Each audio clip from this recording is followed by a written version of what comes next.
Today is Tuesday, February 25th. We'll tell you how the U.S. sided with Russia at the United Nations this week, marking a major shift in foreign policy. Also, why federal workers are still confused and worried about their jobs, and how Americans all around the country are protesting against some of President Trump's cuts. Plus, one of Trump's policies could actually be bringing jobs to the U.S. The U.S. is getting warm weather just a few days after brutal cold, and an American gold medalist is making history on the slopes. Those stories and even more news coming up.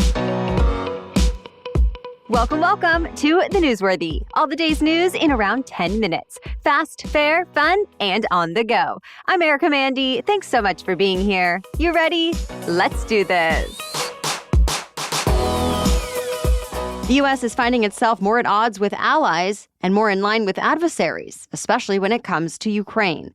The United Nations voted on a resolution to condemn Russia's invasion and call for all of Ukraine's territory to be returned. European countries voted in support of it, but the U.S. voted against it, along with North Korea, Iran, and other countries that typically side with Russia. The U.S. then put up its own resolution that never mentioned Russia being the aggressor, just called for the end of the war. Well, Europe added some amendments to it that put in how the conflict happened because of Russia's invasion. Russia added its own amendment too, calling for root causes of the conflict to be addressed. And that version passed, even though the U.S. did not vote one way or another on it. To be clear, the UN's resolutions are not legally binding, but they're seen as a barometer of world opinion. When asked why the U.S. voted the way it did, which is a major shift for America, White House officials said there have already been plenty of UN resolutions condemning Russia, but they haven't stopped the war. And they say peace should be the top priority. But European leaders say that's not the only thing that matters. French President Emmanuel Macron made that clear when he visited the White House this week and said Ukraine should not have to surrender to end the war. And he wouldn't support a ceasefire that didn't come with guarantees. For the most part, President Trump agreed with Macron, but the two leaders did disagree when they spoke about the extent of Europe's support for Ukraine. As far as how much each country has actually contributed, it tends to be complicated. For now, though, both the U.S. and European countries are promising to keep the support flowing. And all of this is expected to come up again when the British Prime Minister visits the White House later this week. Officials hope to clear up some confusion about a recent request from President Trump's right-hand man, Elon Musk. We're talking about Musk's email that went out demanding federal employees put together a list of tasks that they've completed in the last week. Some supervisors had told their staffs to respond, others said not to. So yesterday, the government's personnel department clarified, saying it was just a voluntary request. But at the same time, President Trump called Musk's effort ingenious and said, quote, "If you don't answer, you're sort of semi-fired or you're fired." So workers were left just as confused as ever. Meanwhile, unions, businesses, veterans, and conservation organizations sued over the email, saying Musk broke the law by threatening mass firings. To that, a White House spokesperson said, quote, "In the time it took these employees on taxpayer-funded salaries to file a frivolous lawsuit, they could have briefly recapped their accomplishments." So for now, Musk is going ahead with his effort to overhaul the federal government, and that includes a lot of downsizing. But at the leadership level, President Trump is still hiring, like at the FBI, where he made a controversial choice for deputy director who's responsible for the day-to-day operations at the Bureau.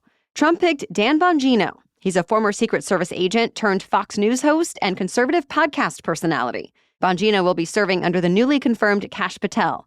Both Patel and Bongino have been deeply critical of the agency they now both lead. In fact, Bongino once called the FBI irredeemably corrupt. But now he says he'll, quote, "reestablish faith in this institution." All the cuts happening within the federal government have made a lot of Americans nervous or angry. Lawmakers saw that firsthand this past week when they went back to their home districts. Protesters set up outside district offices and confronted officials during town hall events. Most of the demonstrations had to do with Elon Musk and his effort to cut $2 trillion in federal spending. In Idaho, a town hall about all kinds of issues, including Musk's Department of Government Efficiency, or DOGE, got especially out of hand. One woman was asked to leave after interrupting several times, and when she refused, she was pulled from her seat, wrestled to the ground, and dragged out. Video has since gone viral on social media. Other protests have been quieter. For example, a fake video was playing on screens throughout the Department of Housing and Urban Development building in D.C. It was made by artificial intelligence to make it look like President Trump was kissing Elon Musk's feet. Later, the department changed the screens to showcase wins of the Trump administration instead. In another act of protest, an upside-down American flag was hanging at Yosemite National Park yesterday by workers against job cuts. And this Friday, a grassroots organization is calling on everyone to spend as little as possible to show how the American people really have the power, not corporations or big government. Stay tuned. America is saying goodbye to a former Secret Service agent whose image is forever associated with one of the most dramatic events in American history. Clint Hill is known as the agent who leapt onto President John F. Kennedy's car as it came under fire. He's credited with saving First Lady Jacqueline Kennedy's life and has been hailed for his bravery. But Hill always said he was tormented by his inability to save the president. And because of that emotional turmoil, doctors urged him to retire early. In retirement, Hill worked on several books and appeared in documentaries. And over the weekend, he died at 93 years old. A private funeral will be held in Washington, D.C. Parts of the U.S. that saw record-breaking cold just last week are now expected to get record warmth. In fact, it's already started. In some places, it's almost 100 degrees warmer than it was just last week. Like in Nebraska, where the actual temperature was 30 degrees below zero a few days ago, then 60 degrees this week. Similar swings have been recorded all around the central and northern plains. But really, almost the entire U.S. is getting above average temperatures for this time of year. So could that be it for winter?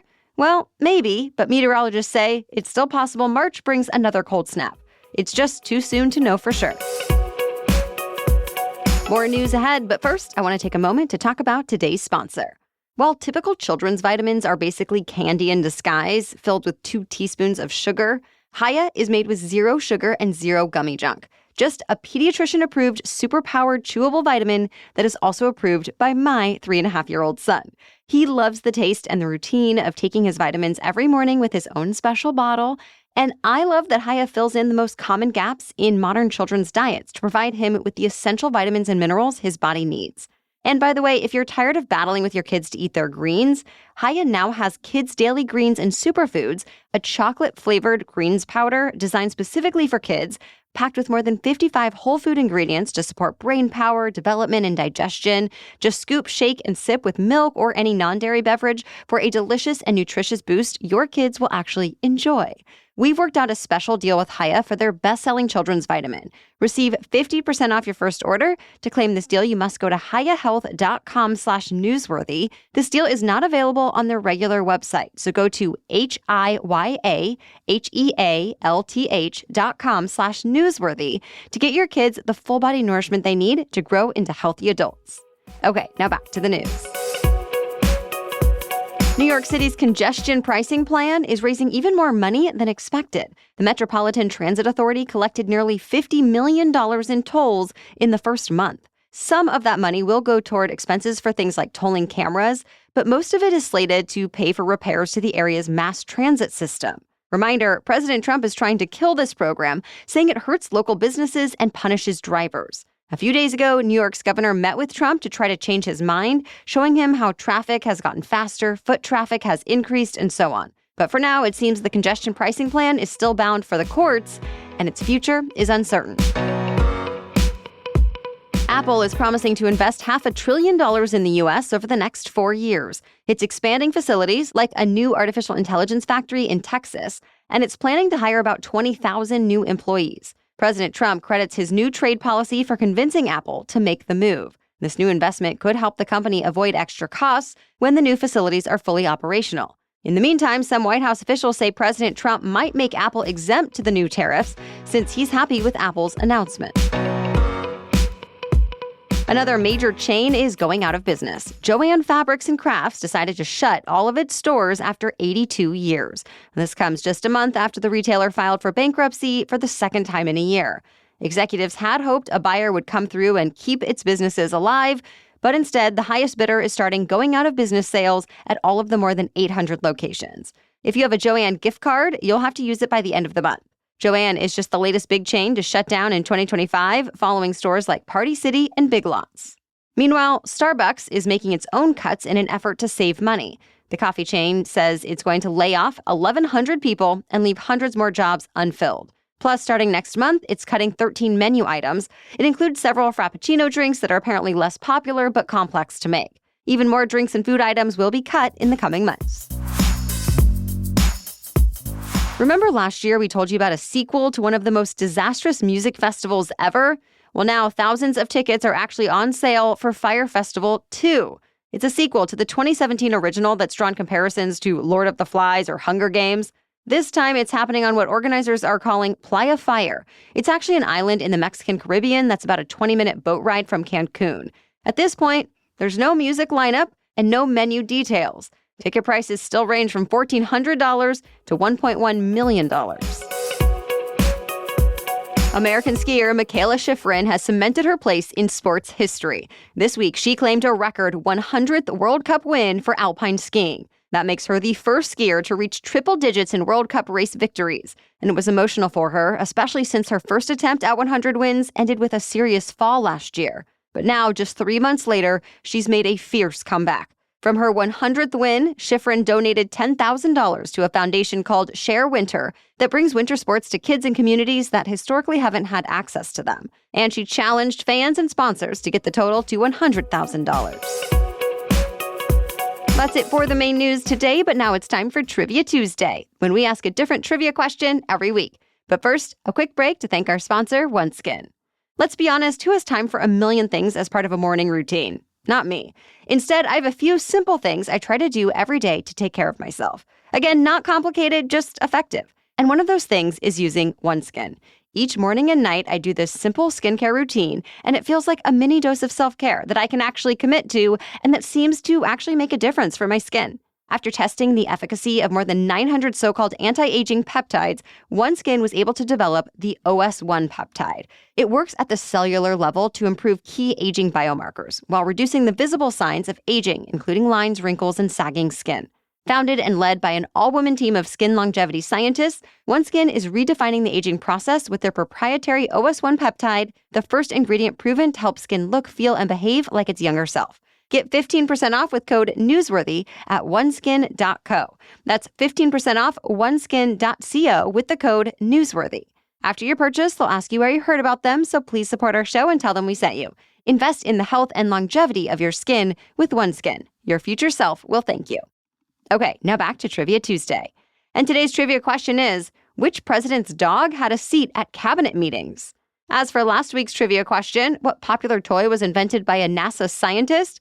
The answer is the Super Soaker, aka the best-selling water toy of all time. Dr. Lonnie Johnson came up with the idea as sort of an accident in the early 1980s. At the time, he was actually trying to make a new heat pump that replaced Freon with an environmentally friendly water vapor. As he was tinkering with the design, he hooked the nozzle up to his bathroom faucet, and water shot across the room. Well, that gave Johnson the idea for a high-powered water blaster. The first Super Soaker went on sale in 1990. And since then, about 250 million Super Soakers have been sold in more than 175 variations. And Dr. Johnson kept inventing. He now holds more than 130 U.S. patents in the fields of engineering, energy technology, and toys. Thank you so much for joining us to get caught up on the news today. We'll be back tomorrow with even more to know. Until then, have a great day.